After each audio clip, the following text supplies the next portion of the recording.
أما بعد فأعوذ بالله من الشيطان الرجيم بسم الله الرحمن الرحيم محمد رسول الله صدق الله العظيم وصدق رسوله النبي الكريم الأمين إن الله وملائكته يصلون على النبي يا أيها الذين آمنوا صلوا عليه وسلموا تسليما الصلاة والسلام عليك يا سيدي يا رسول الله وعلى آلك وأصحابك يا حبيب الله مولاي صل وسلم دائما أبدا على حبيبك خير الخلق كلهم منزه عن شريك في محاسنه فجوهر الحسن فيه غير منقاسم محمد تاج رسل الله قاطبة محمد صادق الأقوال والكلم محمد ذكره روح لأنفسنا محمد شكره فرد على الأمم رب صل وسلم دائما أبدا على حبيبك خیر الخلق کلہم. اللہ تبارک و تعالی جل جلالہ وعم نوالہ واتم برہانہ وعظم شانہ وجل ذکرہ وعز اسمہ کی حمد و ثنا اور حضور سرور کائنات مفخر موجودات زینت بزم کائنات دستگیر جہاں غم گسار زمان سید سروران حامی بے قسم قائد المرسلین خاتم النبیین احمد مجتبی جناب محمد مصطفیٰ صلی اللہ علیہ وآلہ واصحابہ وبارک وسلم کے دربار گوہر بار میں ہدیہ درود و سلام عرض کرنے کے بعد نہایت ہی معزز و محتشم سامعین حضرات، رب ذوالجلال کے فضل اور توفیق سے آج ہماری گفتگو کا موضوع ہے آرزوئے رسول صلی اللہ علیہ وسلم اور ہم. میری دعا ہے خالق کائنات جل جلالہ سب کو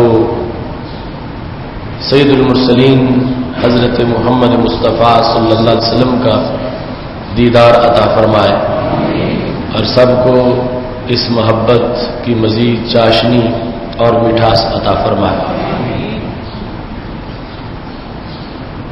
نبی اکرم نور مجسم شفیع معظم صلی اللہ علیہ وسلم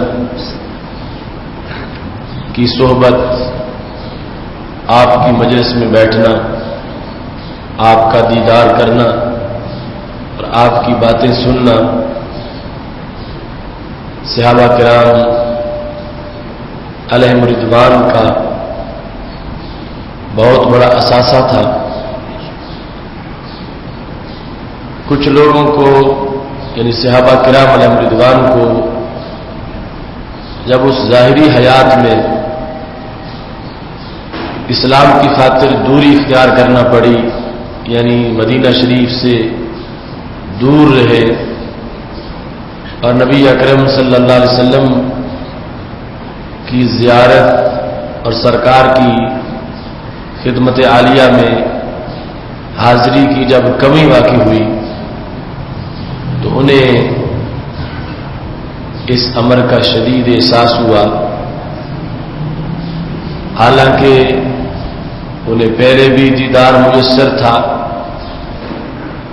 اور اس کے بعد بھی دیدار میسر ہوا، یا اس طرح کی صورتحال تھی کہ کلمہ پڑھا اور اس کے بعد فراق تھا، ہجر کے دن تھے اور بالآخر وہ فراق ختم ہو گیا. ان لوگوں کے نزدیک نبی اکرم صلی اللہ علیہ وسلم کی ایک جھلک کی کتنی قدر و قیمت تھی. اور پھر ان کو یہ سعادت میسر آئی کہ انہوں نے اپنی پیاس بجھائی اور ایک رسول اللہ صلی اللہ علیہ وسلم کے وصال کے بعد سے لے کر قیامت تک کی امت ہے کہ جو اس ظاہری حیات میں ایک لمحہ دیدار بھی حاصل نہ کر سکے، قیامت کے دن لواء الحمد کے نیچے جب سب اکٹھے ہوں گے اور سید عالم نور مجسم شفیع معظم صلی اللہ علیہ وسلم کے اربوں عشاق وہاں پہ موجود ہوں گے، تو ہر ایک کے عشق کی اور ہر ایک کی محبت کی ایک اپنی کیفیت ہوگی۔ آج کا ہمارا موضوع جستجو رسول صلی اللہ علیہ وسلم اور آرزو حبیب علیہ الصلوۃ والسلام کے لحاظ سے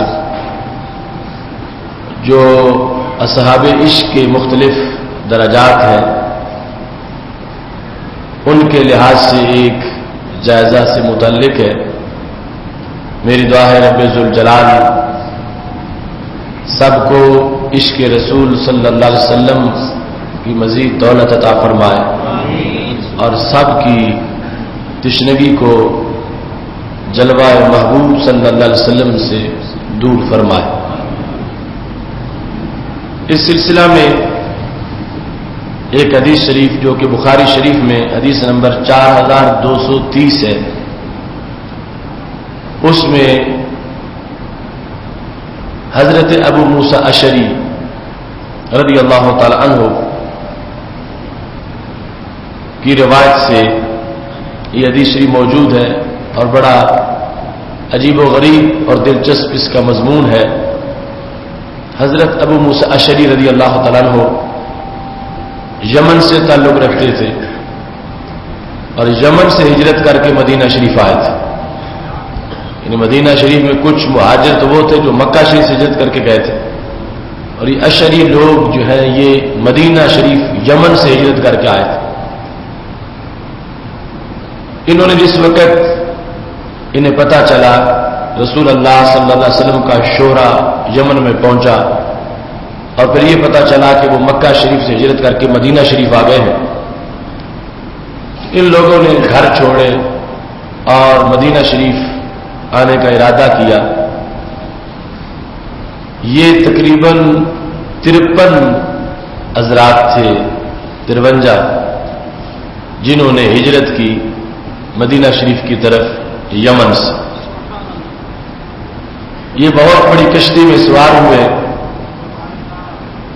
کشتی ان کو حبشہ لے گئی، یعنی وہ جہاں پہ اترنا تھا اور اتر کے پھر مدینہ شریف پہنچنا تھا وہاں اتر نہ سکے اور حبشہ پہنچ گئے۔ تو ان کی یہ ایک آزمائش تھی کہ گھر بھی چھوڑا ہے اور پھر جہاں پہنچنا تھا وہاں پہنچ بھی نہیں سکے اور بہت دور پہنچ گئے حبشہ میں۔ حبشہ میں ادھر حضرت جعفر رضی اللہ تعالیٰ عنہ جو سید علی رضی اللہ تعالیٰ عنہ کے بڑے بھائی تھے اور ان کے ساتھ اور بھی کچھ لوگ تھے مرد و زن جنہوں نے مکہ شریف سے ہجرت کی تھی حبشہ کی طرف، جو پہلی ہجرت تھی۔ تو حضرت ابو موسیٰ اشعری رضی اللہ تعالیٰ عنہ اور آپ کے ساتھ جو دیگر عاشقان رسول صلی اللہ علیہ وسلم تھے ان کی ملاقات حضرت جعفر رضی اللہ تعالیٰ عنہ سے ہوئی اور انہی کے ساتھ پھر وہاں رہنے لگے۔ جس وقت فتح خیبر کا موقع تھا، نبی اکرم نور مجسم شفیع معظم صلی اللہ علیہ وسلم خیبر میں موجود تھے اور خیبر فتح ہو چکا تھا۔ اس وقت یہ حبشہ والے لوگ مدینہ شریف پہنچے، یعنی تقریباً ہجرت مدینہ جو تھی مکہ شریف سے مدینہ شریف کی ہجرت کو تقریباً 7 سال مکمل ہونے والے تھے۔ تو یہ عمر کا اتنا حصہ اسلام کی خاطر اور فراق میں حبشہ میں گزار کے مدینہ شریف پہنچے اور آگے پھر سرکار دو عالم صلی اللہ علیہ وسلم کے وصال تک صرف 3 سال باقی رہ گئے تھے، اور پھر ان میں سے بہت سے ایسے بھی تھے جس طرح کہ حضرت جعفر رضی اللہ تعالیٰ عنہ ہیں، وہ 7 ہجری کو پہنچے ہیں تو 8 کو پھر وہ موتا کے جہاد پہ نکل گئے، اور پھر موتا جردن کا علاقہ وہی شہید ہو گئے۔ تو جس وقت حضرت جعفر رضی اللہ تعالی عنہ اور دیگر حبشہ میں جو مسلمان موجود تھے، اب وہاں سے ہجرت کر کے مدینہ شریف پہنچے، اور ساتھ ہی یہ یمن والے بھی تھے، ان تمام کو اصحاب سفینہ کہا جاتا۔ تو نبی علیہ الصلوۃ والسلام کو اتنی خوشی ہوئی، آپ نے فرمایا کہ آج ہم خیبر کی فتح کا جشن منائیں یا جعفر کے آنے کی خوشی منائیں۔ یہ لوگ جس وقت مدینہ شریف پہنچے، ان میں حضرت اسماء بنت امیس رضی اللہ تعالی عنہا بھی تھیں، جنہوں نے مکہ شریف سے ہجرت کی تھی حبشہ کی طرف، اور اب حبشہ سے ہجرت کر کے پھر پہنچی تھی مدینہ شریف۔ وہ اسماء بنت امیس رضی اللہ تعالی عنہا حضرت حفصہ رضی اللہ تعالی عنہا کے پاس بیٹھی تھی، ان کے حجرہ مبارکہ۔ حضرت حفصہ رضی اللہ تعالی عنہا سیدنا عمر رضی اللہ تعالیٰ عنہ کی بیٹی ہیں، اور رسول اکرم صلی اللہ علیہ وسلم کی زوجہ محترمہ۔ تو سیدنا عمر رضی اللہ تعالیٰ عنہ اپنی بیٹی کو ملنے ان کے گھر گئے تو وہاں ان کے پاس اسماء بنت امیس بیٹھی تھی، جنہوں نے مکہ شریف سے ہجرت کی تھی حبشہ کی طرف، اور حبشہ سے ہجرت کی تھی مدینہ شریف کی طرف۔ تو حضرت عمر رضی اللہ تعالی عنہ نے پوچھا من حاضی، اپنی بیٹی سے پوچھا من حاضی، یہ کون تمہارے پاس بیٹھی؟ تو انہوں نے کہا اسماء بنت امیس، یہ اسماء بنت امیس میرے پاس بیٹھی۔ تو حضرت عمر رضی اللہ تعالی عنہ نے کہا الحبشیۃ حاضی البحریۃ حاضی، یہ حبشن اسماء بنت امیس اور یہ سمندر والی اسماء بنت امیس، جو کہ حبشہ کی طرف ہجرت کر کے گئی تھی اور بذریعہ سمندر گئی تھی۔ تو اس طرح حضرت عمر رضی اللہ تعالی عنہ نے ان کا ذکر کیا، اور اس کے اندر اظہار اس امر کا تھا کہ یہ لوگ پیچھے رہ گئے خدمت اسلام میں، وہاں حبشہ میں بیٹھے رہے اتنے سال، اور ہم نے ادھر جنگیں کی ہیں، جہاد کیا ہے، رسول اللہ صلی اللہ علیہ وسلم کا ساتھ دیا ہے۔ تو حضرت عمر رضی اللہ تعالی عنہ نے اسے حبشیہ اور بحریہ کہہ کر جب ذکر کیا تو اسماء بنت امیس بولی نام، ہاں میں وہی اسماء بنت امیس ہوں جو حبشہ گئی تھی، جو ہجرت کر کے پھر یہاں آئی ہوں، میں حبشیہ بھی ہوں، میں بحریہ بھی ہوں۔ تو حضرت عمر رضی اللہ تعالی عنہ نے کہا سبقناکم بالہجرۃ، ہجرت میں ہم نے تم پہ سبقت کی ہے، تم لوگ پیچھے رہ گئے ہو، ہم تجھ سے آگے نکل گئے، تم حبشہ چلے گئے تھے، ہم مکہ شریف سے پھر ہجرت کر کے مدینہ شریف آئے ہیں، اور مطلب یہ تھا کہ تمہاری اتنے سال غیر حاضری رہی ہے، ہماری حاضری رہی ہے، ہماری خدمت اسلام بہت زیادہ ہے، ہم نے جہاد کی ہے، دشمنوں کا مقابلہ کیا، اور تم حبشہ میں رہے ہو۔ حضرت عمر رضی اللہ تعالی عنہ نے جب یہ کہا سبقناکم بالہجرہ، ہجرت میں ہم سبقت لے گئے تم پر، فنحن احق برسول اللہ صلی اللہ علیہ وسلم منکم، جتنے ہم رسول اللہ صلی اللہ علیہ وسلم کے ساتھ تعلقات رکھتے ہیں اتنا تمہارا تعلق نہیں، ہم سرکار کے زیادہ حقدار ہیں، ہم نبی اکرم صلی اللہ علیہ وسلم کے غلام کہلوانے کے تمہارے مقابلے میں زیادہ حقدار ہیں، ہم رسول اللہ صلی اللہ علیہ وسلم کے خادم ہونے کے لحاظ سے ہم زیادہ، ہماری خدمات ہیں، ہم بڑے امتی ہیں تمہارے مقابلے میں، ہم سرکار دو عالم صلی اللہ علیہ وسلم کے زیادہ حقدار ہیں۔ یہ لفظ سیدنا عمر رضی اللہ تعالی عنہ نے حضرت اسماء بنت امیس کے سامنے بولے، فغاضبت، انہیں غصہ آ گیا، خاتون تھی اور ان کا دین یقین وہ بھی بڑا مضبوط تھا، انہیں غصہ آ گیا، وقالت کلا واللہ، کہنے لگی ہرگز جو تم دعویٰ کرتے ہو یہ صحیح نہیں، اگر تم رسول اللہ صلی اللہ علیہ وسلم کے خادم ہو تو ہم بھی خادم، اگر تم نے خدمت کی ہے تو ہم نے بھی خدمت کی ہے، تم نے اس دین کے لیے قربانی دی ہے تو ہم نے بھی قربانی دی ہے۔ اب حضرت اسماء بنت امیس رضی اللہ تعالی عنہا نے سیدنا عمر رضی اللہ تعالیٰ عنہ کے سامنے اپنی دلیلیں پیش کی کہ تمہارا عشق ہے تو ہمارا بھی عشق ہے، تمہارے پاس دلیلیں ہیں تو میرے پاس بھی دلیلیں ہیں۔ تو حضرت اسماء بنت امیس نے جو دلیلیں پیش کی، حضرت ابو موسیٰ اشعری رضی اللہ تعالیٰ عنہ کی روایت سے بخاری شریف میں وہ موجود ہے کہ انہوں نے اپنے آپ کو حضرت عمر رضی اللہ تعالیٰ عنہ کے مقابلے میں بڑا عاشق رسول صلی اللہ علیہ وسلم ثابت کرنے کے لیے جو دلیلیں پیش کی، آج وہ ہمارا جو آرزوئے رسول صلی اللہ علیہ وسلم موضوع ہے اس کا وہ اہم حصہ۔ تو حضرت اسماء بنت امیس رضی اللہ تعالی عنہ نے کہا کنتم مع رسول اللہ صلی اللہ علیہ وسلم، عمر ہم تھے حبشہ میں، تم تھے مدینہ شریف میں، تم اپنے آپ کو ہمارے مقابلے میں بڑا عاشق کہہ رہے ہو اور بڑا حقدار کہہ رہے ہو رسول اللہ صلی اللہ علیہ وسلم کا، تم یہ تو اندازہ لگاؤ تم نے جو کچھ بھی کیا، جتنی محنت کی، جتنا جہاد کیا، جتنے زخم کھائے، آخر تمہیں رسول اللہ صلی اللہ علیہ وسلم کا دیدار تو میسر تھا اور ہمیں وہ دیدار میسر نہیں تھا۔ ہمارا سرکار دو عالم صلی اللہ علیہ وسلم کے دیدار کے بغیر صبر کر کے اتنی دیر تک ایثار کرنا، قربانی دینا، اور سرکار دو عالم صلی اللہ علیہ وسلم کے دیدار کے بغیر اتنے سال گزارنا، اس کے مقابلے میں تم اپنا عمل لاؤ، تمہارا عمل کون سا؟ تمہیں وصال میسر رہا، تم ساتھ رہے، تمہاری وہ مشکل تھوڑی ہے کہ تم نے جہاد کیا، تم اگرچہ زخمی بھی ہوئے مگر سرکار کی معیت تو حاصل تھی، تمہیں سرکار کا قرب تو حاصل تھا اور رسول اللہ صلی اللہ علیہ وسلم کا دیدار تو میسر تھا۔ تو سرکار کے دیدار کی ایک جھلک 80 زخموں کا درد دور کر دیتی ہے، اور ہمارے لیے اتنے سالوں تک وہ ایک جھلک بھی میسر نہیں آئے۔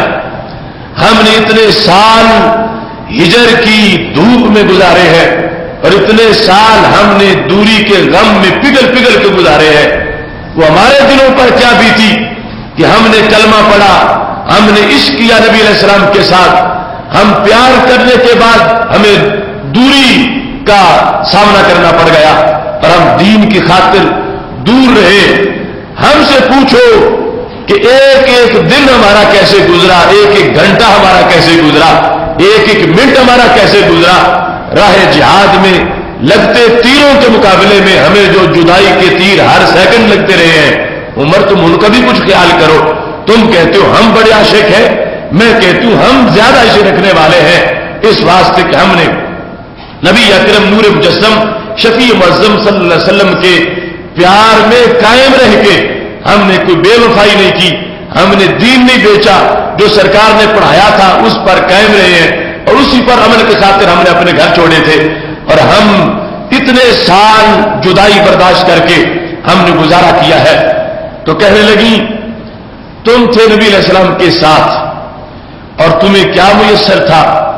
یطعمو جائعکم، تم میں سے جسے بھوک لگتی تھی سرکار اسے کھانا کھلا دیتے تھے، وَیَعِظُ جَاہِلَکُم، اور تمہیں جو علمی ضرورت پڑتی تھی سرکار اس پیاس کو بجھا دیتے تھے، وحی اترتی تھی سرکار مسائل کو بیان کرتے تھے۔ اب یہ تمہیں سہولت حاصل تھی، ہمیں تو حاصل نہیں تھی۔ تمہارے جاہلوں کو سرکار نے پڑھایا، نبی علیہ السلام کی تقریر سننے کا شرف تمہیں حاصل تھا، سرکار دو عالم صلی اللہ علیہ وسلم سے ہر وقت مسئلہ پوچھنے کا شرف تمہیں حاصل تھا۔ تو نبی علیہ السلام نے تمہاری بدنی ضرورتیں جو غذا کے لحاظ سے تھیں وہ بھی پوری کی ہے، اور نبی علیہ السلام نے تمہاری علمی ضرورت کو بھی پورا کیا ہے۔ اب ہم دور تھے، جو تم قریب والوں پر ابر کرم تھا وہ ہمارے لیے نہیں تھا، اگرچہ نگاہ تو ہم پہ بھی تھی کہ ہم جیتے رہے ہیں، مگر تمہاری جو ضرورتیں تھیں ان کے لحاظ سے تمہیں کیا کیا سہولت میسر تھی، جو مسئلہ پیش آیا ہے تم نے فوراً پوچھا ہے، نبی علیہ السلام نے اس کا جواب دیا ہے، جو صورتحال بنی ہے آیت نازل ہوئی ہے تمہیں فوراً اس آیت کو پڑھنا میسر آ گیا ہے، تمہاری پیاس بجھی ہے، تم علم کے سیلاب میں رہے ہو، تم وحی کے نزول کے زیر سایہ تم پر رحمت کی پہاڑ پڑتی رہی ہے، اور دور بیٹھ کے تڑپتے رہے ہیں. اس واسطے عمر تم ہماری اس حیثیت کو بھی تو دیکھو کہ تم نے اگر جہاد کیا ہے، خون پیش کیا ہے، تو ہم نے کس طرح جگر پگھلایا ہے، اور ہم نے اتنے سال رسول اللہ صلی اللہ علیہ وسلم سے دور رہ کے گزارے ہیں، جبکہ ہر لمحہ تمہیں نبی علیہ الصلوۃ والسلام اپنی نوازشات سے نوازتے رہے ہیں. یہ کہنے کے بعد کہنے لگی وَكُنَّا فِي دَارِ الْبُغْضَاءِ الْبُغْضَاءِ بِالْحَبْشَةِ، ہم تھے دور، جو کہ زمین اسلام کی نہیں تھی، عیسائیوں کی زمین تھی. دور ہم سے لوگ بغض کرتے تھے، ہمیں ظلم کا سامنا کرنا پڑتا تھا. اگرچہ اس وقت کے قریش مکہ کے مظالم کے مقابلہ میں حبشہ ان کے لیے دارالامن کی حیثیت رکھتا تھا، لیکن پھر بھی وہ زمین اہل اسلام کی زمین نہیں تھی. اس بنیاد پر کہنے لگی ہم دور بھی رہے اور ہم ایسے ماحول میں رہے کہ جہاں پر ہمیں اسلامی تعلیمات پر عمل کرنے میں بڑی دشواری پیش آتی تھی. ساتھ کہنے لگی وَذَلِكَ فِي اللَّهِ وَفِي رَسُولِهِ، عمر حبشہ ہم اس لیے نہیں گئے کہ ہم تجارت اچھی کریں یا اپنے رشتہ داروں سے ملے. ہم نے مکہ شریف چھوڑا تھا حبشہ جانے کے لیے تو اللہ کے لیے چھوڑا تھا. ہم نے مکہ شریف چھوڑا تھا تو رسول اللہ صلی اللہ علیہ وسلم کے دین کی خاطر چھوڑا تھا. مطلب کیا دور بھی گئے تو سرکار کی خاطر گئے ہیں. وَذَلِكَ فِي اللَّهِ وَفِي رَسُولِهِ، دونوں ذاتوں کا ذکر کیا. فرمایا ہم نے اللہ تعالیٰ کی خاطر اور رسول اللہ صلی اللہ علیہ وسلم کی خاطر مکہ شریف چھوڑا تھا اور ہم حبشہ گئے ہیں. لہذا ہم اپنی کسی نفسانی خواہش کے لیے نہیں گئے، ہم اپنے کسی آسائش اور آرام کے لیے نہیں گئے، ہم دین کی خاطر گئے ہیں، رب اور رب کے رسول صلی اللہ علیہ وسلم کی خاطر گئے ہیں. تو ہمارا سفر تم اس کو اپنے سفر، اپنے ہجرت اور اپنے جہاد کے مقابلے میں یہ سمجھ رہے ہو. حالانکہ ہم نے اپنے دنیاوی مفاد کے لیے مکہ شریف نہیں چھوڑا تھا، ہم نے بھی مکہ شریف دینی فائدے کے لیے چھوڑا تھا کہ ہم حبشہ چلے جاتے ہیں اور وہاں جا کر ہم دین اسلام پہ عمل کرتے ہیں. تو ہم نے رب کی رضا کے مطابق، نبی علیہ السلام کے فرمان کے مطابق حبشہ کی طرف ہجرت کی تھی. سیدہ حفصہ رضی اللہ تعالی عنہ کے حجرے میں یہ ڈائلاگ ہو رہا ہے سیدنا عمر رضی اللہ تعالیٰ عنہ اور حضرت اسماء بنت امیس رضی اللہ تعالی عنہ کا. چلتے چلتے بات اس مقام پہ پہنچی کہ اسماء بنت امیس بڑا شدید غصے میں تھی اور بالآخر انہوں نے قسم اٹھا دی. کہتی وَأَيْمُ اللَّهِ لَا أَطْعَمُ الطَّعَامَ وَلَا أَشْرَبُ الشَّرَابَ حَتَّى أَذْكُرَ مَا قُلْتَ لِرَسُولِ اللَّهِ صلی اللہ علیہ وسلم. پر خدا کی قسم میں اس وقت تک کوئی لقمہ حلق سے نیچے نہیں جانے دوں گی، نہ میں کھاؤں گی نہ پیوں گی جب تک کہ جو تم نے مجھے کہا عمر میں سرکار کے سامنے جا کے بیان کروں کہ تم نے کیوں کہا کہ تم بڑے عاشق ہو ہمارے مقابلے میں، کہ تم کہتے ہو تم سرکار کے زیادہ حقدار ہو اور ہم تھوڑے حقدار ہیں. تم نے ایسا کیوں کہا؟ میں جا کے رسول اللہ صلی اللہ علیہ وسلم سے جب تک یہ ذکر نہ کر لوں اس وقت تک میرے حلق سے نہ پانی کا قطرہ نہیں جو سکتا ہے اور نہ ہی روٹی کا لقمہ جا سکتا ہے. لہذا حضرت اسماء بنت امیس رضی اللہ تعالی عنہا نے کہہ دیا میں سب کچھ جا کے بیان کروں گی، اور ساتھ یہ کہا واللہ لا اکذب، میں بات کرنے میں جھوٹ نہیں بولوں گی، جتنا تم نے کہا اتنا ہی میں کہوں گی. اور اس کے ساتھ فرمایا ولا ازیغ، میں بات کو غلط رنگ دے کے بھی بیان نہیں کروں گی. ایک ہے کہ جھوٹ بولنا، ایک ہے سچی بات غلط پس منظر میں بیان کرنا کہ لفظ وہی ہو مگر اس کا سیاق و سباق میں اور بناؤں. میں نہ جھوٹ بولوں گی اور نہ ہی میں بات کو جملہ کی گردن پلٹ کے بیان کروں گی، میں صحیح پس منظر میں جو کچھ تم نے کہا وہ بیان کروں گی. ولا ازید علیہ، اور میں اضافہ بھی نہیں کروں گی. 3 چیزوں کا وعدہ کیا، نہ جھوٹ بولوں گی، نہ اسلوب بدلوں گی اور نہ ہی میں تمہاری بات میں کچھ اضافہ کروں گی. جتنا تم نے کہا اتنا میں ضرور بیان کروں گی، اور اس وقت تک میں کوئی چیز کھانے پینے سے اجتناب کروں گی جب تک کہ میں ان چیزوں کا نبی علیہ السلام کے سامنے ذکر نہیں کر لیتا. آخر وہ اتنے سال اپنے محبوب پاک سے دور رہی تھی، ایک ایک گھڑی مشکل تھی، اور اتنے سال انہوں نے تقریباً 7 سال سے بھی زائد کا عرصہ انہوں نے گزارا، اور اب وہ پہنچی ہے. اور حضرت عمر رضی اللہ تعالیٰ عنہ ویسے کہہ بیٹھے کہ ہم زیادہ احق ہیں نبی علیہ الصلوۃ والسلام کہ ہم زیادہ حقدار ہیں. انہوں نے اس پر شدید احتجاج کیا اور بالآخر نبی علیہ الصلوۃ والسلام کے پاس پہنچ گئی. جب حضرت اسماء بنت امیس رضی اللہ تعالیٰ عنہا رسول اللہ صلی اللہ علیہ وسلم کے پاس پہنچی، کہتی ہیں یا نبی اللہ صلی اللہ علیہ وسلم ان عمر قال کذا و کذا، کہ میں حضرت حفصہ کے پاس بیٹھی تھی، حضرت عمر رضی اللہ تعالیٰ عنہ آ گئے اور انہوں نے یہ بات کی ہے اور کہا ہے کہ ہم تمہارے مقابلے میں، مجھے بحریہ بھی کہا سمندر والی، مجھے حبشیہ بھی کہا، اور مجھے یہ کہا کہ ہم نے تم پر سبقت کی ہے ہجرت میں، تم لوگ پیچھے رہ گئے ہو، ہم نے پہلے ہجرت کی ہے. اور یہ بھی کہا کہ ہم زیادہ حقدار ہیں تمہارے مقابلے میں نبی علیہ الصلوۃ والسلام کے. تو رسول اللہ صلی اللہ علیہ وسلم نے یہ ساری باتیں جب سنی، فرمایا فما قلت له، تو نبی علیہ السلام نے فرمایا جب عمر نے یہ کہا تو تم نے جواب میں کیا کہا؟ تو حضرت اسماء کہتی ہیں قلت له کذا و کذا، میں نے یہ کہا اپنی باتیں بھی بیان کی. قال ليس بأحق بي منكم، اب نبی علیہ الصلوۃ والسلام فیصلہ سنانے لگے کہ حضرت عمر نے یہ کہا، تم نے جواب میں یہ کہا. وہ کہتے تھے میں اللہ کے رسول کا زیادہ حقدار ہوں، اور تم کہتی تھی قربانی ہماری بھی بہت ہے. تو نبی علیہ الصلوۃ والسلام کے جملے کیا تھے؟ فرمایا لیس بأحق بی منکم، فرمایا اے حبشہ کی طرف ہجرت کرنے والوں، عمر تمہارے مقابلے میں میرے زیادہ حقدار نہیں ہیں. جو حضرت عمر رضی اللہ تعالیٰ عنہ نے احق کا لفظ بولا تھا تو سرکار نے رد کر دیا، فرمایا لیس بأحق بی منکم، تمہارے مقابلے میں عمر میرے زیادہ حقدار نہیں ہے. تمہاری خدمتیں تھوڑی نہیں، تمہارا عشق بھی سچا ہے، تم نے بھی بہت زیادہ صبر کیا ہے اور اسلام کی خاطر بہت کوشش کی ہے. حضرت عمر رضی اللہ تعالیٰ عنہ تمہارے مقابلے میں میرے زیادہ حق یعنی زیادہ حقدار نہیں ہے. یعنی وہ کہہ رہے تھے کہ اسماء سرکار ہمارے ہیں، اسماء کہتی تھی نہیں عمر سرکار ہمارے ہیں. اب شکایت جب پہنچی تو سرکار دو علیہ وسلم نے فرمایا عمر نے جو کہا کہ میں ان کا زیادہ ہوں تمہارے مقابلے میں، یہ عمر نے صحیح نہیں کہا. میں ان کا زیادہ نہیں ہوں تمہارے مقابلے میں. اے حبشہ سے ہجرت مدینہ شریف کر کے آنے والوں، میں تمہارے مقابلے میں عمر کا زیادہ نہیں ہوں. یہ پہلے نمبر پہ سرکار دو عالم نور مجسم شفیع معظم صلی اللہ علیہ وسلم نے فیصلے کا جملہ بول دیا.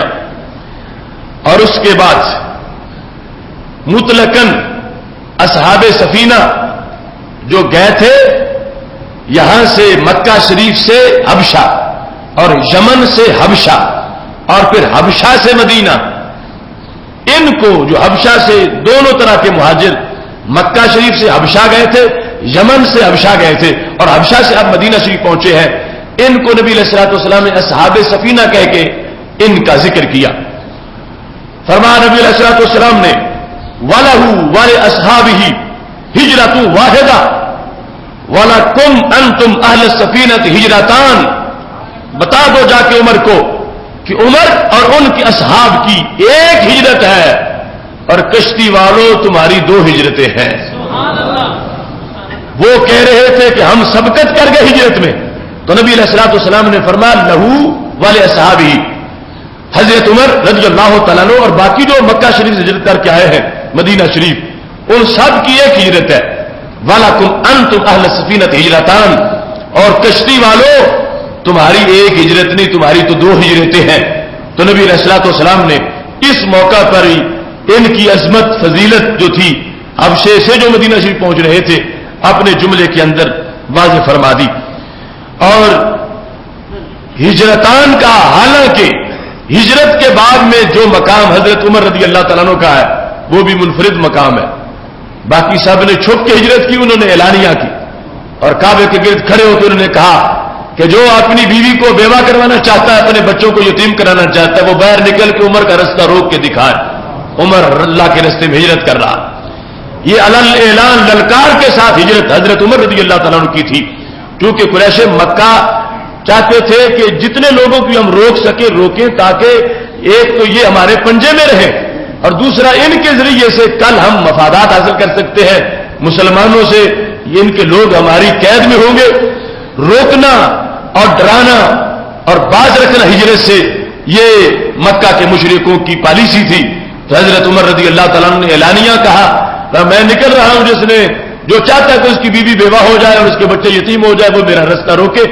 تو حضرت عمر رضی اللہ تعالیٰ عنہ 20 دوستوں کے ہمراہ اجتماعی ہجرت کی تھی, اور یہ پہلا بڑا گروپ تھا ہجرت والا جو 2-3 حضرات کی ہجرت کے بعد جنہوں نے ہجرت کی تھی. تو ہجرت میں ان کا انداز منفرد انداز تھا, مگر رسول اللہ صلی اللہ علیہ وسلم نے جو ہجر والے تھے, جو فراق والے تھے, جو جدائی والے تھے, جنہیں سرکار سے روزانہ ملنے کا شرف نہیں ملا اور جو کلمہ پڑھ کے دور بیٹھ کے تڑپتے رہے ہیں, میرے نبی علیہ الصلوۃ والسلام نے ان کے غم کو ترجیح دی اور ان کا جو عشق تھا اس کو ترجیح دیتے ہوئے فرمایا عمر اور ان کے اصحاب, عمر اور ان کے ساتھیوں کی ہجرت ایک ہجرت ہے, اور حبشہ سے ہو کے مدینہ شریف پہنچنے والوں اللہ نے تمہیں 2 ہجرتوں کا ثواب عطا فرمایا ہے. اب اس مقام پر حضرت اسماء بنت امیس رضی اللہ تعالی عنہا کہتی ہیں جب یہ حمایت سرکار نے میرے کہنے پہ کر دی تو میرے ساتھ اور لوگ بھی ہیں, وہ یمن والے بھی ہیں اور وہ مکہ شریف والے بھی ہیں جو حبشہ سے ہو کے آئے. تو کہتی ہے جب یہ بات ان لوگوں تک پہنچی کہ اسماء بنت امیس نے ہماری ترجمانی کی ہے اور پھر ہمارے حق میں فیصلہ کروا لیا, تو اتنی بڑی بات تھی یہ ان اصحاب کے ہاں جو یمن سے آئے ہوئے تھے حبشہ سے ہو کے, اور باقی جو مکہ شریف سے حبشہ جا کے آئے ہوئے تھے. حضرت اسماء کہتی ہیں فَلَقَدْ رَأَيْتُ أَبَا مُوسَىٰ وَأَصْحَابَ السَّفِينَةِ, میں نے دیکھا حضرت ابو موسیٰ اشعری رضی اللہ تعالیٰ عنہ اور جتنے دیگر اصحاب سفینہ تھے وہ یأتوننی ارسالا, وہ فوج در فوج میرے پاس آنے لگے. یسألوننی عن ھذا الحدیث, ہر ایک کی مشا کے پوچھتا تھا بتاؤ سرکار نے کیا فرمایا. ہر ایک کو یہ براہ راست سننے کی لذت آتی تھی. اسماء یہ بتاؤ جب تم نے جا کے شکایت لگائی حضرت عمر رضی اللہ تعالیٰ عنہ کی تو سرکار نے کیا فرمایا تھا. تو اسماء بنت امیس کہتی ہیں یہ سارے کے سارے میرے پاس پہنچے اور مجھ سے انہوں نے یہ حدیث پوچھی, اور ان کی خوشی کا انداز کیا تھا. اب فراق کے بعد جب وصال ملا اور رسول اللہ صلی اللہ علیہ وسلم نے آگے اس جدائی کے نمبر بھی عطا کر دیے اور اس ہجر کے جو صدمات تھے ان کے مقابلے میں انعام بھی دے دیا. تو اسماء بنت امیس کہتی ہیں ما من الدنیا شیء هم بھی افرحوا ولا اعظم فی انفسهم مما قال لهم النبی صلی اللہ علیہ وسلم, کہ جتنے اصحاب سفینہ تھے ان سب کی خوشی کا عالم یہ تھا کہ پوری کائنات کی کوئی چیز بھی ان کے نزدیک اتنی قیمتی نہیں تھی جتنا سرکار کا یہ جملہ قیمتی تھا.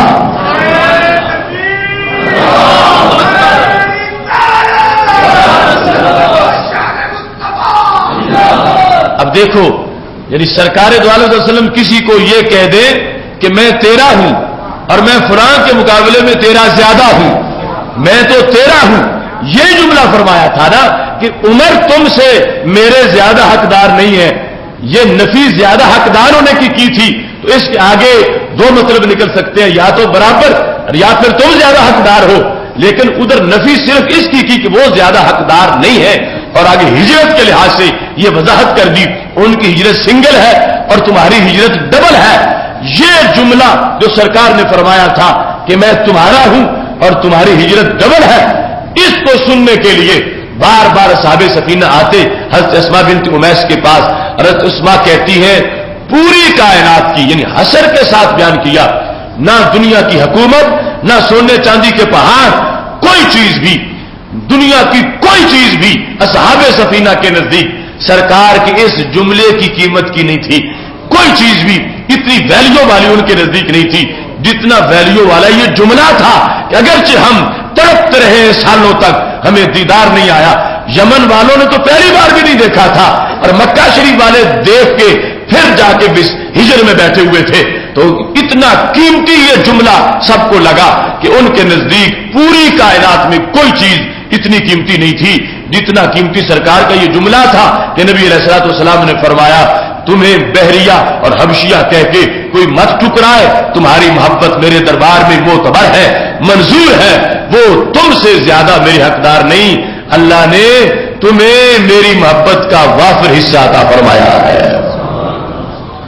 اس مقام پر آرزو رسول صلی اللہ علیہ وسلم کے لحاظ سے جو حضرت اسماء بنت امیس کی دلیلیں تھیں تو نبی علیہ السلام نے ان پر فیصلہ کیا، اور ان میں سے سر فہرست دلیل یہ تھی، انہوں نے کہا کن تم مع رسول اللہ صلی اللہ علیہ وسلم، عمر تم نے جو بھی کیا، تم نے جو بھی کیا، جس طرح بھی تم رہے، جتنی مشکلات بھی برداشت کی، آخر سرکار کی میت میں تم رہے ہو، سرکار کی سنگت میں تو رہے ہو، سرکار کی صحبت میں تو رہے ہو، سرکار کا دیدار تو کرتے رہے ہو، تو یہ دیدار کی ایک جھلک ساری مصیبتوں کو کافی ہے، ساری مصیبتیں اس سے ہٹ جاتی ہیں، یہ سب مصیبتوں کی جو تلخی ہے دیدار اس تلخی کو مٹا دیتا ہے۔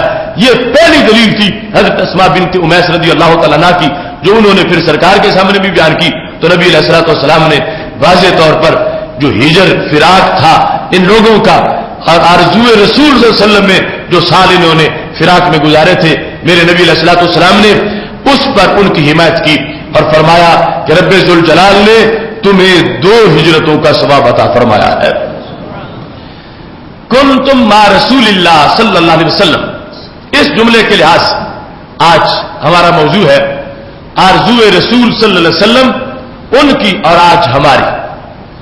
وہ کچھ ایسے تھے جنہوں نے دیکھا نہیں تھا، کلمہ پڑا ہوا تھا اور پھر بلاخر دیکھ لیا، اور کچھ وہ ہیں جنہوں نے دیکھا بھی ہے، کلمہ پڑا، پھر درمیان میں امتحان آ گیا اور بیرون ملک ہے اسلام کی خاطر، اور وہاں وہ جا کے زندگی بسر کر رہے ہیں اور پھر ملے ہیں نبی علیہ الصلوۃ والسلام کو، اور ایک وہ طبقہ ہے جنہوں نے دیکھے بغیر کلمہ پڑھا ہے اور ملاقات نہیں ہوئی، اور فراق صدیوں کا ہے اور ہجر ہے، دوری ہے، اس لحاظ سے اب وہ لمحہ جو سرکار دو عالم صلی اللہ علیہ وسلم کے دیدار کا لمحہ ہے اس کی قیمت کتنی ہے۔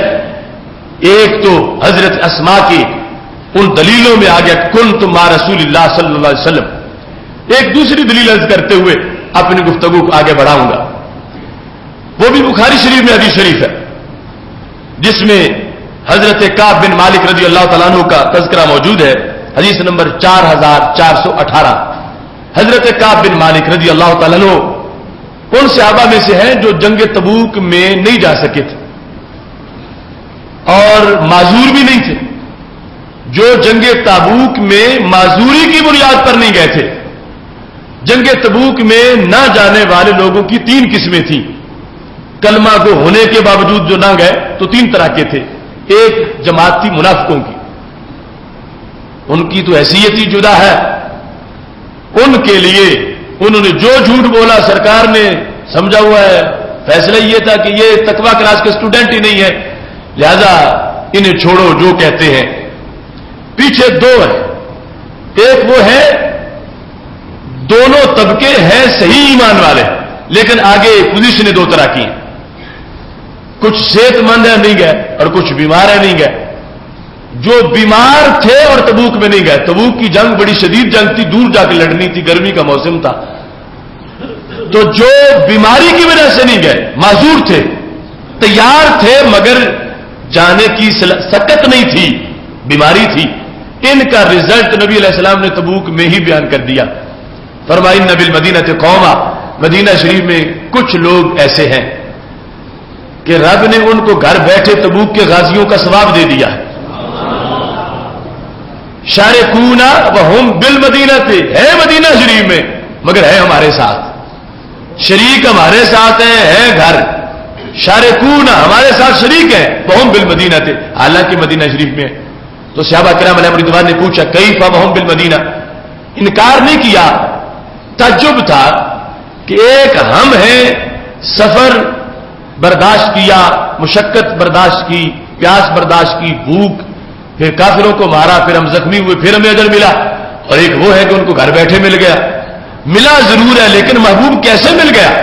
تو نبی علیہ السلام نے فرمایا حبسہم العذر شارکون بحسن النیت، میں ان کے دل دیکھ رہا ہوں، ان کے دلوں میں 1% بھی بہانہ نہیں، وہ تیار 100% تھے، آگے بیمار تھے تو آ نہیں سکے.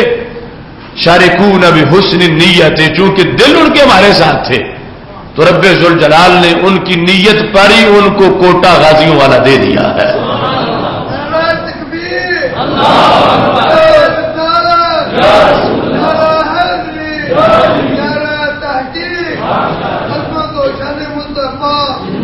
اب ایمان والوں میں سے 3 بندے وہ ہیں جو معذور نہیں تھے اور گئے نہیں ہیں. ان میں یہ حضرت کعب بن مالک رضی اللہ تعالیٰ عنہ ہیں. معذور نہیں تھے، صحت مند تھے، منافقت بھی نہیں تھی، بس غفلت ہو گئی کہ تبوک میں نہیں جا سکے. تو ان کی قرآن مجید میں ان کا جدا ذکر ہے، ان کی توبہ کا معاملہ اور ان کا جو امتحان ہوا وہ ایک لمبی داستان ہے. تو یہ حضرت کعب بن مالک رضی اللہ تعالیٰ عنہ، ایمان جن کا صحیح ہے، منافقت نہیں ان میں، اور تبوک نہیں جا سکے، معذور بھی نہیں تھے. خود کہتے ہیں کہ میں اتنا کسی جنگ میں صحت مند نہیں تھا جتنا اس موقع پر صحت مند تھا، اور کہتے یہی رہا کہ کل جاؤں گا، پرسوں جاؤں گا، بس اتنے میں نہیں جا سکا، تیاری کرتا رہا اور پیچھے رہ گیا.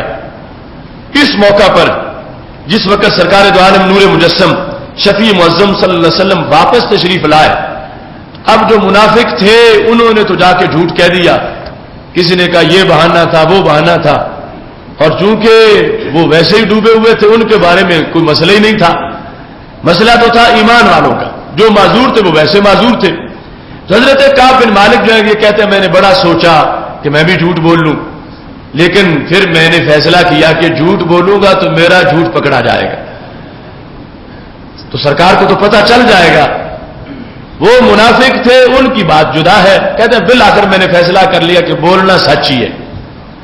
اور پھر سرکار سے بات کرتے ہوئے کہا کہ میں اتنا ہوشیار چالاک ہوں کہ کسی بندے کو مطمئن کرنا میرے سامنے کوئی بات ہی نہیں ہے، لیکن محبوب چونکہ آپ اللہ کے رسول صلی اللہ علیہ وسلم ہو، اس واسطے آپ کے سامنے میں چالاکی نہیں کروں گا. میں بالکل ٹھیک تھا، صحت مند تھا، بس میں سستی کی وجہ سے نہیں جا سکا. میں اعتراف کرتا ہوں کہ یہ میری غلطی ہے. اب حضرت کعب بن مالک رضی اللہ تعالیٰ عنہ نے جس وقت یہ کہا، نبی علیہ الصلوۃ والسلام نے سارا پتہ بھی تھا، فرمایا تم نے سواری بھی خریدی تھی جانے کی اور تم پھر بھی نہیں گئے. تو انہوں نے کہا بلا خدا کی قسم میں نے خریدی تھی، جانے کو تیار بھی تھا، بس پھر وہ سستی کی بنیاد پر میں نہیں جا سکا. تو سید عالم نور مجسم شفیع معظم صلی اللہ علیہ وسلم نے فرمایا اما ھذا فقد صدقا. پہلے آئے تھے منافق، فرمایا ان کو دفع کرو جیسے بھی ہیں. اما ھذا، یہ کعب جو اس نے سچ بولا ہے. اما ھذا فقد صدقا. دوسرے 2 بعد میں تھے، مجموعی طور پر 3 تھے جو سچے ایمان والے تھے اور پیچھے رہ گئے تھے. اس نے سچ بولا. فقم حتی یقضی اللہ فیک. مکتب عشق کا دستور نرالا دیکھا، اس کو چھٹی نہ ملی جس نے سبق یاد کیا. تم اٹھو میرے دربار سے، تمہارا فیصلہ رب کرے گا. جب تک آیت نہیں آتی میں تمہیں چھٹی نہیں دیتا، میں تمہیں اس کیس سے بری نہیں کرتا. تم چلے جاؤ یہاں تک کہ تمہارے بارے میں رب فیصلہ فرمائے گا. اب جو منافق تھے جھوٹ بول کے وہ ظاہری طور پر سائڈ پہ ہو گئے، یہ سچے مسلمان ہیں، جھوٹ انہوں نے نہیں بولا. اور جو کا سرکار نے فرمایا اس نے سچ بولا، اور اب سچ کا معاملہ تو سچ کا معاملہ ہے. فرمایا کم حتی یقضی اللہ فیک، یہاں تک کہ اللہ تعالیٰ تمہارے بارے میں فیصلہ فرمائے گا. اس کے بعد وہ بنی سلمہ کے 2 اور لوگ تھے جو پکے صحابی تھے، ان کی بات بھی ان کے ساتھ ملا دی گئی. سرکار دو عالم نور مجسم شفیع معظم صلی اللہ علیہ وسلم نے مرارہ بن ربی اور ہلال بن امیہ یہ بھی نہیں گئے تھے، حالانکہ یہ بدری صحابی تھے.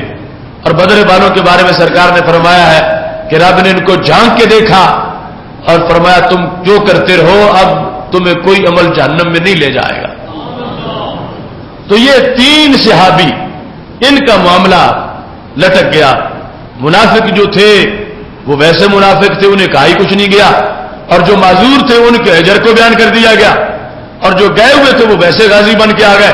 اب 3 کا معاملہ عجیب تھا، یہاں تک کہ رسول اللہ صلی اللہ علیہ وسلم نے فرمایا کہ میرا کوئی صحابی ان تینوں سے بات نہیں کرے گا. جب میں ناراض ہوں میرا رب ناراض ہے تو تم ان سے کیسے راضی رہو؟ یہ سزا مل گئی ان کو کہ تینوں سے کوئی صحابی بات ہی نہیں کرتا، نہ سرکار بات کرتے۔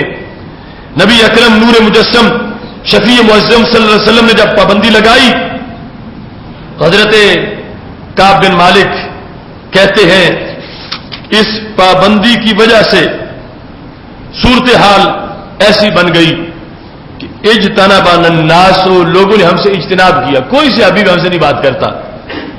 وتغیروا لنا، سب کے چہرے ہی بدل گئے۔ حتی تنکرت فی نفس الارض، مجھے لگتا تھا کہ یہ زمین وہ پہلے رہی نہیں، ماحول ہی بدل گیا۔ یہ آخری جملہ ہے کہ اگرچہ وہی تھا مدینہ شریف جو پہلے تھا، ہم کہیں ہجرت کر کے تو نہیں گئے کسی دوسری جگہ، کوئی اجنبی کوئی پردیش نہیں تھا، وہی شہر تھا، وہی گلیاں تھیں، وہی گھر بھی تھا، وہی مسجد نبوی شریف بھی تھی، مگر ہمیں لگ رہا تھا کہ زمین ہی بدل گئی ہے، کیونکہ نہ سرکار بولتے ہیں نہ صحابہ بولتے ہیں، تو ہمارے لیے مدینہ شریف میں رہ کے ہم اجنبی بن گئے، ہمارے لیے وہ پردیش بن گیا، ہم سے کوئی گفتگو ہی نہیں کرتا۔ حتی تنکرت فی نفس الارض، زمین اجنبی بن گئی، اور مجموعی طور پر یہ 50 راتوں تک کا معاملہ تھا،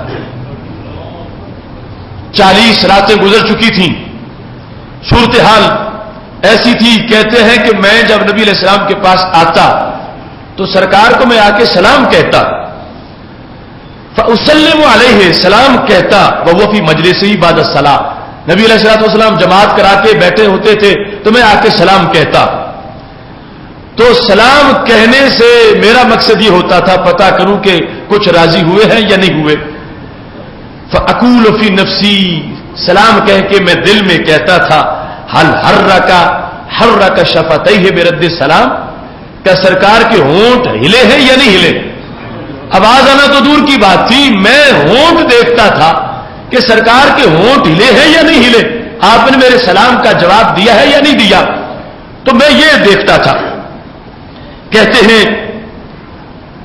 پھر میں کوشش کرتا تھا کہ میں سرکار کے قریب نماز پڑھوں، وصلی قریباً، فأسارکہ النظرا، سرکار کہتے ہیں چوری کو، فأسارکہ النظرا، سرکار کے قریب کھڑا ہوتا تھا نماز پڑھنے میں تاکہ نماز کے وقت چوری چوری دیکھ سکوں۔ فأسارکہ النظرا، کہ سرکار تو متوجہ ہوں گے نماز میں، آگے پیچھے تو میری حیثیت نہیں کہ سرکار دیکھ رہے ہوں تو میں بھی دیکھوں، تو جب سرکار نماز پڑھ رہے تو میں ساتھ قریب کھڑا ہو کے نماز پڑھتا تاکہ چوری چوری میں سرکار کو دیکھوں۔ فأسارکہ النظرا، اس حیثیت میں کہتے ہیں پھر بھی میرا عجیب امتحان تھا۔ فإذا أقبلت على صلاتي أقبل إلي، جب میں نماز نیت کر لیتا تو سرکار مجھے دیکھنا شروع کر دیتا، اور جب میں سلام پھیرتا تو سرکار چہرہ پھیر لیتے۔ جس وقت میں حالت نماز میں ہوتا تو کہتے ہیں اذا اقبلت علی صلاتی، جب میں نماز میں متوجہ ہوتا، اقبل الیہ، تو سرکار میری طرف توجہ فرماتے، واذا التفت نحوہ، اور جب میں ادھر دیکھنا شروع کرتا، التفات کرتا اگرچہ نماز کے اندر ہی، تو اعرض انی، سرکار چہرہ پھیر لیتے۔ حتی اذا طال علی ذلک من جفوۃ الناس، کہتے یہاں تک میں مجبور ہو گیا، نہ کسی سے بات کر سکتا ہوں نہ کوئی بات سنتا ہے، اور سرکار دو عالم نور مجسم شفیع معظم صلی اللہ علیہ وسلم ناراض ہیں۔ یہ ہے ایک علیحدہ قسم کا ہجر، وہ حبشہ والوں کا اور طرح کا تھا، یہ مدینہ شریف میں رہ کے پردیسی ہو گئے، مدینہ شریف میں رہ کے سرکار ناراض ہیں اور سرکار دیکھتے ہی نہیں۔ کہتے ہیں یہاں تک کہ ایک دن میں جس وقت حضرت ابو قتادہ جو میرے چچا زاد بھائی تھے، میں ان کی دیوار پہ چڑھا، اس وحشت اور اجنبیت سے بیزار ہو کے، یہ چچا زاد بھائی ہے چلو اس سے تو بات تھوڑی سی کروں، شاید یہی میری بات کا جواب دے۔ تو کہتے ہیں میں دیوار سے چڑھا، اور اس سے پہلے صورتحال یہ تھی کہ وہ میرے چچا زاد بھائی نہیں تھے، بڑے جگری دوست بھی تھے۔ احب الناس الیہ کے الفاظ ہیں، سرکار کے بعد میں ان سے سب سے زیادہ پیار کرتا تھا، ابو قتادہ سے، اب اپنے پرانے دوست اور اپنے چچا زاد بھائی سے ملنے کے لیے دروازہ بند تھا، میں دیوار سے چڑھا اور دیوار سے چڑھ کے میں نے سلمت علیہ، اس نے سلام کہا.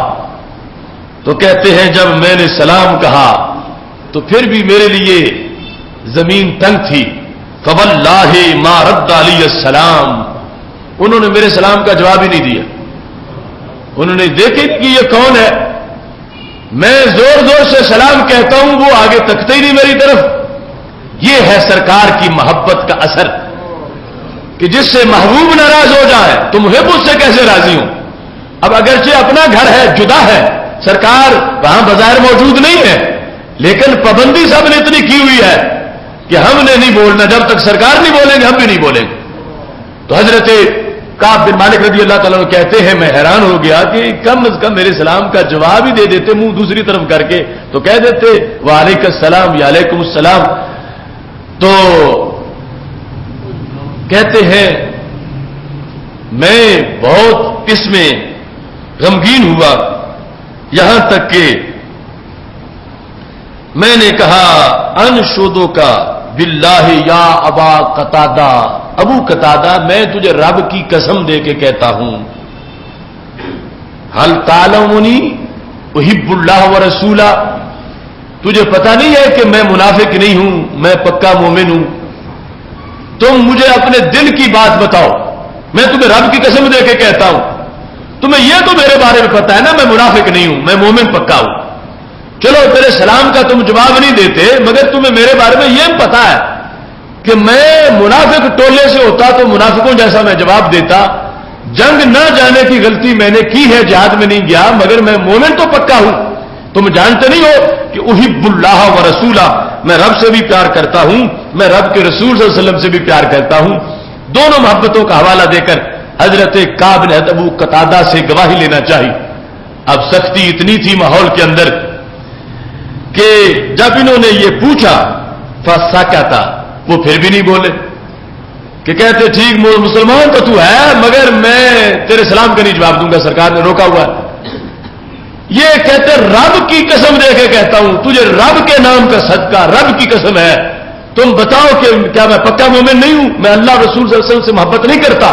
فسکتا، وہ چپ رہے. یہاں تک کہتے ہیں فعدت له، میں نے دوبارہ پوچھا، فنشدته، میں نے پھر رب کے نام کی قسم دی، وہ پھر بھی خاموش رہے. فعدت له، میں نے پھر پوچھا، میں نے پھر رب کے نام کی قسم دی. تو جب میں نے یہ کہا پھر تیسری مرتبہ کہ تم یہ تو جانتے ہو نا کہ میں اللہ سے بھی محبت کرتا ہوں اور اللہ کے رسول صلی اللہ علیہ وسلم سے بھی محبت کرتا ہوں. آگے اب انہوں نے کیا جواب دیا، کہنے لگے اللہ و رسول عالم، میں نہیں جانتا تم کرتے ہو، یعنی رب جانتا ہے، رب کے رسول جانتے ہیں. اب دیکھو وہ محبت میں، سرکار کی محبت میں رہ کے اکٹھے جہاد کرنے والے، تبوک تو بعد کی بات ہے، سرکار کی محبت میں دن رات مشقت کرنے والے، سرکار کی محبت کے کلاش پھیلو، اکٹھے سرکار کی محبت میں جانے وارنے کا عزم کرنے والے. اب یہ ان سے کہتے ہیں کہ تمہیں یہ تو پتا ہے نا میں اللہ سے پیار کرتا ہوں اور اللہ کے نبی علیہ السلام سے بھی پیار کرتا ہوں. 3 مرتبہ رب کی قسم دے کے کہا. تو تیسری مرتبہ انہوں نے یہ کہا یہ بات بھی اللہ ہی جانتا ہے، اللہ و رسول عالم، اللہ تعالیٰ اور اس کے رسول صلی اللہ علیہ وسلم بہتر جانتے ہیں کہ تم محبت کرتے ہو یا نہیں کرتے. اب یہاں ضمن عقیدہ بھی آ گیا.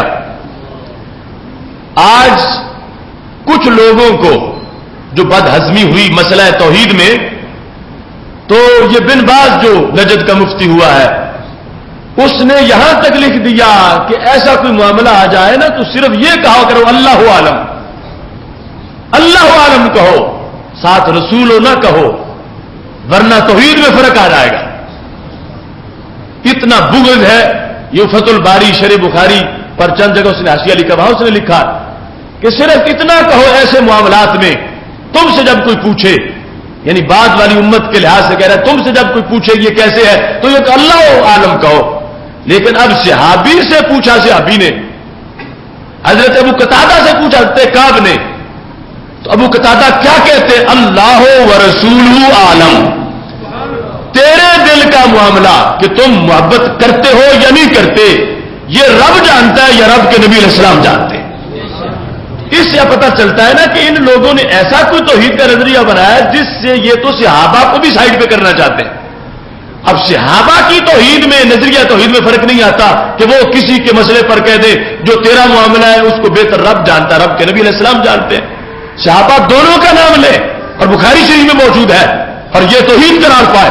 اور آج ان کی تشریحات یہ ہے کہ صرف اللہ کا نام لو، نبی علیہ الصلوۃ والسلام کا نام نہ لو.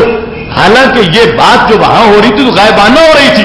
حضرت ابو قتادہ کے گھر میں سرکار تو نہیں بیٹھے ہوئے تھے، نبی علیہ السلام تو اپنے گھر میں تشریف فرما تھے، لیکن پھر بھی صحابی کا یہ یقین ہے یہ غائبانہ طور پر جو پوچھا جا رہا ہے یہ رب بھی جانتا ہے، رب کے نبی علیہ السلام بھی جانتے ہیں.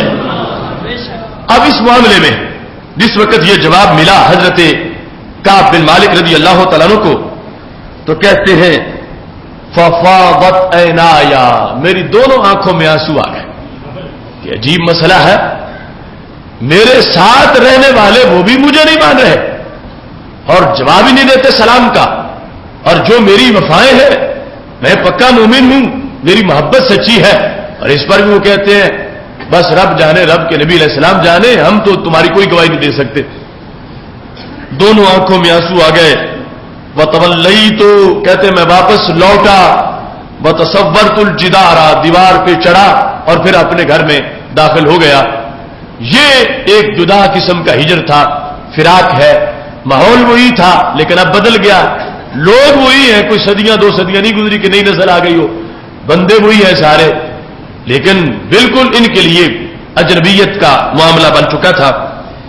کہتے ہیں اس سے بڑھ کے جو تکلیف ہوئی، کعب بن مالک کہتے ہیں مجھے اس مسئلے پر کہ میں چل رہا تھا مدینہ شریف کے بازار میں، تو ایک شام کا بندہ آ کے میرا پتہ پوچھ رہا تھا. جیسے آج ایجنٹ ہوتے ہیں غیروں کے اور وہ لوگوں کو خریدتے ہیں کہ اگر تمہیں یہ حکومت کچھ نہیں دیتی تو ہمارے پاس آ جاؤ، تمہیں یہاں اگر تمہارے اوپر ظلم ہو رہا ہے تو ہمارے پاس آ جاؤ، ہم تمہیں بڑا آرام سے رکھیں گے، اور لوگ بک جاتے ہیں. اس وقت ملک غسان اپوزیشن تھی اسلامی حکومت کی اور شام کے ایریے میں اس کی حکومت تھی. اس کو پتا چلا کہ حضرت محمد صلی اللہ علیہ وسلم کے ایک صحابی جو ہیں ان سے وہ ناراض ہیں اور ان سے کوئی بولتے ہی نہیں. تو اس نے کہا موقع بڑا اچھا ہے، ایک بندہ تو ہم قابو کریں ان کا. تو اس نے باقاعدہ سرکاری آرڈر نامہ بھیجا جس پر باقاعدہ اپنی طرف سے اس بات کا اقرار کیا کہ تم ہمارے پاس آؤ، جو چاہو تو تمہیں سہولتیں دیں گے. ہمیں پتا چلا ہے کہ مدینہ شریف کی سٹیٹ میں تم پہ بڑا ظلم ہو رہا ہے اور تم سے کوئی سلامی نہیں، جواب ہی نہیں دیتا تمہیں. اب دیکھو کچا کوئی بندہ ہوتا تو کہتا یہ تو بیرون ملک سے ویزا میرا آ گیا اور میں چلا جاتا ہوں، یہاں کوئی نہیں پوچھتا تو وہاں تو میری بڑی قدر و قیمت ہوگی. لیکن حضرت کعب بن مالک کا عشق دیکھو، اس سے پتا چلے گا کہ پاس رہنے میں قیمت کتنی ہے اور سرکار کو دیکھنے کی کتنی بڑی ویلیو ہے. اگرچہ سرکار ناراضگی سے بھی دیکھیں، خوش ہو کے دیکھیں، پھر تو وارے جا رہے ہیں، لیکن سرکار کا قرب حاصل ہو. اگرچہ سرکار کسی وجہ سے ناراض ہیں، بولتے نہیں، مگر پھر بھی سرکار کے قدموں میں ہونے کی کتنی بڑی برکت ہے. کعب بن مالک کہتے ہیں میں مدینہ شریف کے بازار میں چل رہا تھا. اذا نبتی من انبات اہل الشام ممن قادم بالطعام بالمدینہ تھے کہ ایک شخص جو تھا تاجر مدینہ شریف اپنا غلہ بیچنے کے لیے آیا ہوا تھا اور بھیجا تھا اس کو ملک غسان نے خط دے کر. وہ مدینہ شریف میں کھڑا ہو کے بازار میں اعلان کر رہا تھا من یدل علی کعب بن مالک، کون ہے جو مجھے کعب بن مالک کا ایڈریس بتاتا ہے. اس سے پتہ چلتا ہے کہ اس وقت کی حکومتیں جو دشمنی کرتی تھیں تو اس حد تک ان کا بھی نیٹ ورک تھا، تو انہوں نے اپنے بندے چھوڑے ہوئے تھے کہ مدینہ شریف میں یہ دیکھا جائے کہ کون کیا کرتا ہے، کس کا حال کیا ہے. اب ملک غسان کو اطلاع پہنچی کہ یہ صورتحال ہے کہ کچھ صحابہ سے سرکار دو علیہ وسلم ناراض ہیں اور اب ان کو تم حاصل کرو، ان سے پھر راز وصول کرو. اور ملک غسان کے حملے کا خطرہ رہتا تھا مدینہ شریف پر. اس کا ذکر علیحدہ حدیث میں عمر رضی اللہ تعالیٰ عنہ کرتے ہیں. تو وہ ایک شدید اپوزیشن تھی. اس کا بندہ مدینہ شریف میں کھڑا ہو کر اعلان کر رہا تھا کہ کعب بن مالک کا مجھے ایڈریس بتایا جائے, میں ان سے ملنا چاہتا ہوں. حضرت کعب بن مالک رضی اللہ تعالیٰ عنہ کہتے ہیں فَطَفِقَ النَّاسُ يُشِيرُونَ لَهُ, قربان جائے سرکار کی اطاعت کرتے ہیں کیسی صحابہ. ایڈریس بتانے میں بھی انہوں نے سرکار کے حکم پر پابندی کی کہ وہ غیر ملکی جو غلہ بیچ کے پوچھتا ہے کعب بن مالک کون ہے, مجھے بتاؤ کعب بن مالک کہاں ہے. اور کعب بن مالک کہتے ہیں میں سامنے ہی کھڑا تھا تھوڑے فاصلے پر, مگر کسی صحابی نے زبان سے بول کے میرا نام نہیں بتایا کیونکہ سرکار نے روکا ہوا تھا. سرکار کے فرمان پر اتنی پابندی کر رہے تھے. کعب بن مالک کہتے ہیں میں سامنے کھڑا تھا اور میں نے دیکھا جس وقت اس نے میرے بارے میں پوچھا فَطَفِقَ النَّاسُ يُشِيرُونَ لَهُ, تو لوگوں نے اشارہ کیا اس طرح کر کے, میرا نام نہیں لیا, یہ بھی نہیں کہا وہ ہے یہ ہے, بولے نہیں کہ زبان پر پابندی ہے کہ بولنا نہیں, تو جو اس کے بارے میں پوچھے اس سے بھی نہیں بولنا. کعب بن مالک سے تو نہیں بولنا, جو کعب بن مالک کا پتہ پوچھے اس سے بھی نہیں بولنا. کعب بن مالک خود سمجھ گئے کہ دیکھو یہ میرے دوست پرانے کتنی پابندی کر رہے ہیں کہ سرکار نے فرمایا تھا بولنا نہیں ہے, تو یہ سارے اس کو اشارے سے بتا رہے تھے کہ یہ کعب بن مالک ہے, اشارہ کیا صرف ہاتھ کے ساتھ. تو کعب بن مالک کہتے ہیں حتی اذا جاءنی, وہ بندہ میرے پاس آ گیا, دافع الیہ کتابا من مالک غسان, تو اس نے مجھے لیٹر دیا جو غسان کے بادشاہ نے بائی نیم میری طرف بھیجا تھا. اب دیکھو یعنی دوسروں کو کتنی ضرورت ہوتی ہے سلطنت کے اندر سے کسی کو خریدنے کی. بادشاہ کا خط آ گیا اور اس کے اندر لکھا کیا تھا اذن فی اما بعد فانه قد بلغنی ان صاحبک قد جفاک, مجھے یہ پہنچائے کہ تیرے نبی نے تجھ پہ جفا کی ہے.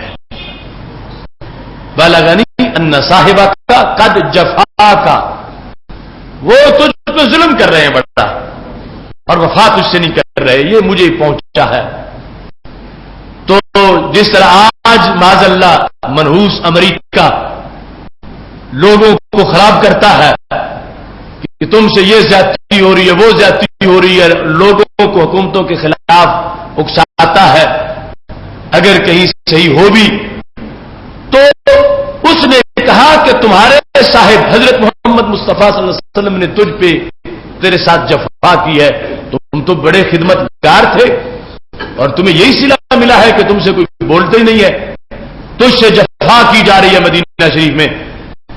تو ولم یج اللہ بدار حوانی ولا مدیا, کہا چلو یہ تو جفا کر رہے ہیں لیکن اللہ تو تجھ پہ کرم کرے گا, تمہارے لیے زمین بند نہیں ہے, تم میرے پاس آ جا, اللہ تجھے ضائع نہیں کرنے گا, اللہ تجھے ضائع نہیں ہونے دے گا, تم مدینہ شریف چھوڑو اور میرے پاس آ جاؤ, ہر سہولت تمہیں فراہم کی جائے گی, اور وہاں تجھ پہ جفا ہو رہی ہے لہذا تم یہاں پہنچو, تمہارے لیے ہر بندوبست کر دیں گے. فالحق بنا, ہمارے پاس آ جاؤ, نواسکا, ہم پوری ہمدردی کریں گے تمہارے ساتھ. اب دیکھو بظاہر ایک بندہ کہ جس سے ماحول سارا روٹ چکا, یعنی اس حد تک کہ جب 40 دن گزرے تھے تو نبی علیہ الصلوۃ والسلام نے فرمایا تھا, ایک نیا آرڈر جاری کیا تھا ان لوگوں کے بارے میں, فرمایا تھا کہ تمہاری بیویاں بھی تمہارے گھر نہیں رہ سکتی, ان سے بھی تمہیں علیحدگی اختیار کرنی پڑے گی. اور تو اور رہا, بیویوں کے لحاظ سے بھی آرڈر جاری کیا اور جو دوسرے دونوں حضرات تھے انہوں نے جا کے کہا کہ یا رسول اللہ ہم تو بوڑھے ہیں اور کوئی خدمت کرنے والا بھی نہیں، تو کھانا اگر یہ ہمیں صرف پکا دیں اور ویسے ہم سے سائڈ پہ رہے، کھانا ہمیں پکا کے دے دیں. تو سرکار نے فرمایا چلو تمہیں اجازت ہے، تم چونکہ بوڑھے ہو یہ کھانا تمہیں پکا کے دے سکتی تو تمہارے ساتھ رہ نہیں سکتی. حضرت کعب بن مالک جو ہے ان کے پاس پیغام آیا کہ سرکار نے فرمایا بیوی سے جدا ہو جاؤ. تو کہتے ہیں کہ میں نے آگے کہا محبوب صرف جدائی ہونا ہے یا طلاق بھی دے دینی ہے؟ اگر فرماتے ہو تو میں طلاق دے دیتا ہوں. تو نبی علیہ السلام نے فرمایا نہیں طلاق نہیں دینی، جدا ہونا ہے. ان سے کسی نے کہا جب دونوں دوست دوسرے جو تھے وہ چھٹی لے آئے ہیں کھانا پکانے جتنی، تو تم بھی اتنی تو چھٹی سرکار سے مانگ لو کہ میری بیوی رہے گی مجھ سے جدا، ازدواجی تعلقات نہیں ہوں گے، مگر میرے کھانا تو مجھے پکا کے دے دے. تو کعب بن مالک نے کہا میں ان باقی محبوب سے نہیں کہوں گا. کیوں؟ اس واسطے وہ دونوں بوڑھے ہیں اور میں نوجوان ہوں، میں تو کھانا خود پکا سکتا ہوں، تو کہیں سرکار مزید ناراض نہ ہو جائیں. اب ایسی صورتحال کہ ایک ماحول میں ہمیں کوئی بھی نہیں ہے بظاہر، جو محبوب ہیں وہ بھی ناراض ہیں، رب بھی ناراض ہے، دوست بھی ناراض ہے، گھر والے بھی ساتھ نہیں ہیں. ایسے میں کسی کی طرف سے پیغام آ جائے گا آؤ تمہیں ہم تو آنکھوں پہ بٹھاتے ہیں، تمہارے لیے کوٹھی تیار کی ہوئی ہے، خادم تمہاری خدمت کریں گے، تم پہ تو بڑا ظلم ہو رہا ہے. اگر کوئی کچا ہوتا تو پھسل جاتا. لیکن حضرت کعب بن مالک عشق پہ قربان جاؤں، جب ان کو یہ خط ملا اور انہوں نے یہ خط پڑھا تو خط پڑھنے کے بعد ان کی زبان پر یہ الفاظ تھے قلت لما قرأتها وهذا أعظم من البلاء. بڑا افسوس ہے مجھے اس بات کا کہ مجھے غیروں نے یوں سمجھ لیا کہ میں سرکار کو چھوڑ کے جا سکتا ہوں. یہ خط میری طرف آیا کیوں ہے؟ میرے بارے میں غسان کے بادشاہ کو یہ تصور پیدا کیوں ہوا ہے کہ میں مدینہ ہی چھوڑ سکتا ہوں؟ اس نے مجھے یوں سمجھ لیا ہے. کہتے یہ میرے لیے پہلے سے بھی بڑا دھچکا تھا کہ میں دشمن مجھے سرکار کے دشمن مجھے اپنا کیوں سمجھنا شروع ہو گئے، سرکار کے دشمن ہیں اور میرے حامی کیسے بن گئے. یہ میرے لیے مزید امتحان تھا کہ جب خط پہنچا تو میں نے اس کو اپنے لیے بہتری نہیں سمجھا. میں نے یہ سمجھا کہ یہ تو میری وفا پہ حملہ کہ مجھے یوں سمجھ لیا گیا ہے کہ میں چھوڑ سکتا ہوں سرکار کو. خط لکھنا لوگوں نے شروع کر دیے. کہتے ہیں میں فتیممت بحق النور فسجرت بها، خط میں لے کے سیدھا تنور پہ پہنچا اور میں نے آگ میں ڈال کے خط کو جلا دیا.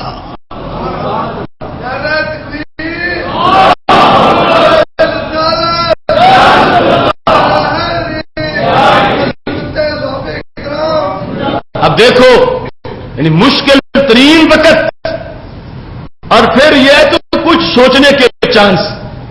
خط سنبھال کے جیب میں ڈالتے کہتے کل ملنا، گھنٹے کے بعد ملنا. انہوں نے خط ہی جلا دیا. اور یہ ہوتے ہیں دوسرے لوگوں تک میسج پہنچانے کی انداز.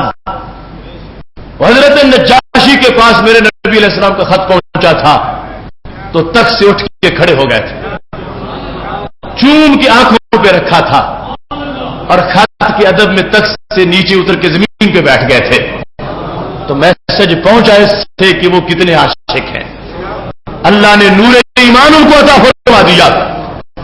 آج جنہوں نے قرآن چلایا تو معاذ اللہ ان کے اس عمل سے، اس کرتوت سے ہمیں میسج تو ملا کہ وہ کتنے اسلام دشمنی پہ اتر آئے.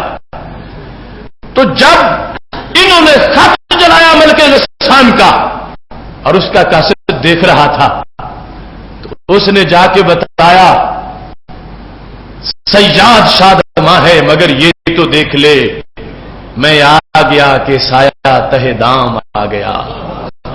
اے غسان کے بادشاہ، تو غلام نبی کے سائے کو پنجرے میں بند کر سکتا ہے، غلام نبی کو پنجرے میں بند نہیں کر سکتا.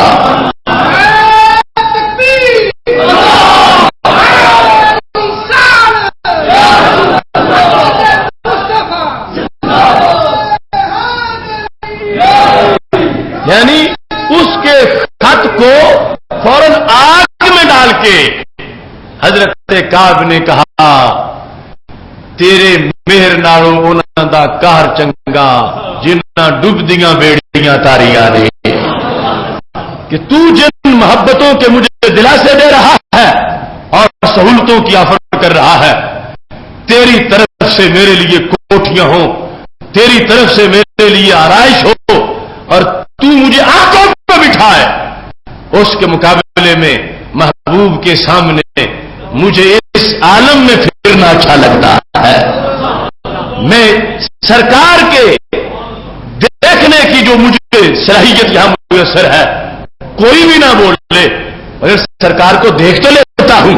سید عالم نور مجسم شفیع معظم صلی اللہ علیہ وسلم کی جھلک کتنی قیمتی ہے کہ ایک شخص پر بظاہر زمین تنگ ہو گئی ہے لیکن سرکار کی جھلک حاصل ہے، تو اس جھلک کے پیش نظر وہ خط جلا دیا جو کسی نے بھیجا تھا کہ آؤ تجھے آنکھوں پہ بٹھائیں گے، یہاں رہوں گا، کوئی بھی نہ بولے، اور بھوکا رہوں، پیاسا رہوں، مر جاؤں مگر سرکار کے قدموں میں تو مروں گا. تو سید عالم نور مجسم شفیع معظم صلی اللہ علیہ وسلم کا دیدار کتنی بڑی اس کی حیثیت ہے، کتنی بڑی ویلیو ہے. وہ ایک انداز حبشہ والوں کا جب پہنچے مدینہ شریف، ایک انداز حضرت کعب بن مالک کا. آج کا موضوع یہ تو تمہید تھی جس کا آگے بیان کرنا تھا، اب اس کا وقت باقی نہیں رہا. محشر کا میدان ہوگا اور لواء الحمد کے نیچے سارے اکٹھے ہوں گے اور سارے عاشق اپنی اپنی دلیلیں پیش کریں گے.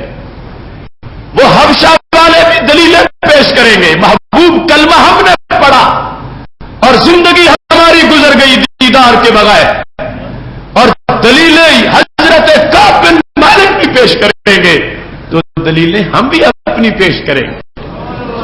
لواء الحمد کے نیچے عاشقوں کا جب جم غفیر ہوگا، رہی عمر بھر جو علی سے جان بس آرزوئے نبی رہی، کبھی اشک بن کے رواں ہوئی، کبھی درد بن کے دبی رہی. ان لوگوں کا اپنا انداز ہے مگر ان ہجر کے ماروں کا اپنا انداز ہے، جنہوں نے دیکھے بغیر کلمہ پڑھا ہے، رات کو سو جاتے ہیں انتظار کرتے کرتے. محشر کا میدان ہوگا تو سید عالم نور مجسم شفیع معظم صلی اللہ علیہ وسلم کا وہ جھنڈا جو فرمایا تھا کہ آدم فمن دونہ تحت لوائی، حضرت آدم علیہ السلام سے لے کر حضرت عیسیٰ علیہ السلام تک سارے نبی اور ساری انسانیت میرے جھنڈے کے نیچے کھڑی ہوگی. اور بریلی کے تاجدار کہتے ہیں صبا وہ چلے کہ باغ پھلے، وہ پھول کھلے کہ دن ہو بھلے، رضا لوا کے تلے سنا میں کھلے، رضا کی زبان تمہارے لیے. اس میدان میں ہم بھی اپنی دلیلیں پیش کریں گے. سید عالم نور مجسم شفیع معظم صلی اللہ علیہ وسلم نے صحابہ کرام علیہم رضوان سے خود فرما دیا تھا، جو ہمارا دلاسا بھی ہے، ہماری دلیل بھی ہے، اور اس میں کوشش کی ضرورت ہے. فرمایا ان من اشد امتی لحب الناس یکونون بعدی یود احدهم لو رانی باہلہ ومالہ. میرے صحابہ تمہاری محبتوں وفاؤں کا تو کوئی بدل نہیں ہے، لیکن میرے شدید محب وہ ہیں جو بعد میں پیدا ہونے والے ہیں. ان کی علامت کیا ہوگی؟ اور ان میں سے ہر ایک یہ چاہے گا اللہ میرا مجھ سے میرا مال بھی لے لے، میرے بیٹے بھی لے لے، مجھے ایک بار میرے محبوب کا دیدار کرا دے.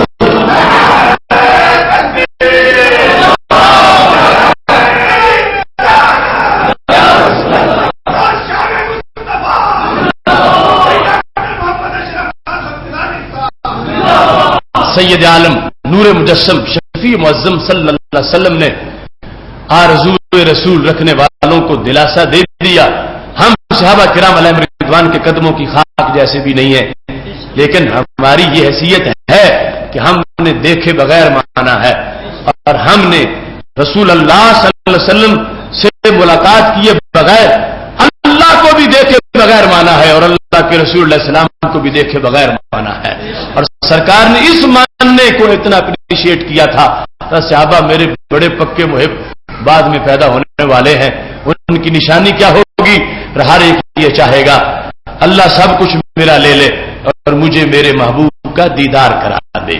اس آرزو رسول صلی اللہ علیہ وسلم کے اندر جینا یہ انسان کی سب سے بڑی سعادت ہے. اللہ ہم سب کو اس مٹھاس میں رکھے جس سے ہر تلخی دور ہو جاتی ہے. وآخر دعوایا ان الحمد للہ رب العالمین.